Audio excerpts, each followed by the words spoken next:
Hello my beautiful friends, my name is Anna. Welcome back or welcome to my channel. This is part of another recipe. I'm making fish and chips and I love to serve it with tartar sauce, and I figure I will show you how to make it at home because it's very simple. So let me show you the ingredients that you're going to need very quickly so we can make the sauce and I can serve it with the fish and chips, and it's going to be amazing. And keep an eye for that video. It's coming after this one, so make sure you don't miss it. You are going to need some mayonnaise, and I know it's very little mayonnaise, but I'm only making enough for one serving. Obviously the written recipe on my website anitasdelightsrecipes.com yields 4. You're going to need some sweet relish, a little bit of dill, pepper, salt, onion. You're going to need a little bit of lemon juice and some Worcestershire sauce, Worcestershire, however you call it. The first thing we want to do is grate some onion, and you can actually chop or mince this very fine, but I really don't like pieces of onion in my tartar sauce, so I much rather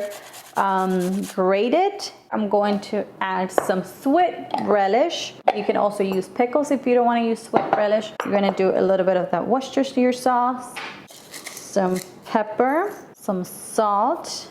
You're going to chop a little bit of dill, or a lot, depending on how much you want. Okay, so that's gonna go in there. And now, last but not least, a little bit of that lemon juice. Okay, I'm going to give everything a very nice stir. Okay, that looks pretty good. And now we try it.